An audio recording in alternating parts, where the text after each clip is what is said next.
On en parle du film Gourou qui fait trembler l'industrie du coaching, tous les coachs qui donnent leur avis, je te donne le mien. Personnellement, je trouve que ça parle pas que des coachs, mais ça parle de toutes les personnes qui se créent une histoire pour devenir quelqu'un qu'ils ne sont pas. Et ça peut concerner beaucoup de gens qui veulent réussir. Jim Carrey en parlait très bien, il nous disait, à un moment donné, quand on se crée soi-même pour réussir, soit on doit lâcher prise de cette création et prendre le risque d'être aimé ou haï pour qui on est vraiment, soit il faut tuer qui on est vraiment et périr en s'accrochant à un personnage qu'on n'a jamais été. Et dans Gourou, c'est ça qui se passe. Le personnage joué par Pierre Ninet utilise le storytelling pour se donner vie à une image de lui-même. Il raconte une histoire qu'il n'est pas.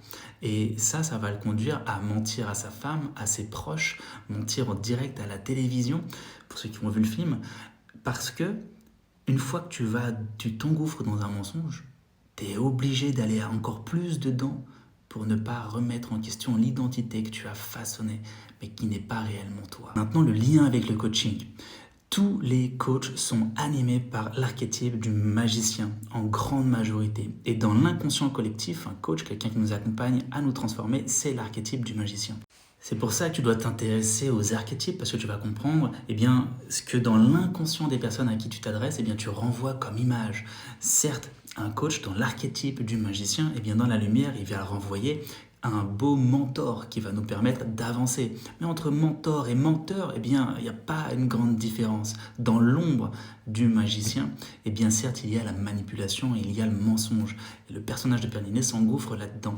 D'ailleurs, je prends un parallèle plus connu. Macron, il a été élu parce qu'il renvoyait dans l'inconscient collectif l'image d'un meneur magicien qui va venir révolutionner et bousculer la politique, mettre en avant l'innovation. Ceux qui ont voté pour lui, pour une partie, voient maintenant chez lui un manipulateur et un menteur. Mais en réalité, ils ne voient que l'ombre de la personne qu'ils ont placée au pouvoir, l'ombre de l'archétype qu'ils ont mis au pouvoir, l'ombre de l'archétype à qui ils ont fait confiance. Ce film, il nous met face à nos propres perceptions. Aujourd'hui, on se crée tous une identité numérique qui nous illusionne de nous dans le réel. Tu vois des personnes dans la vie réelle qui ne sont pas du tout comme sur leur réseau. Il y a une dissonance.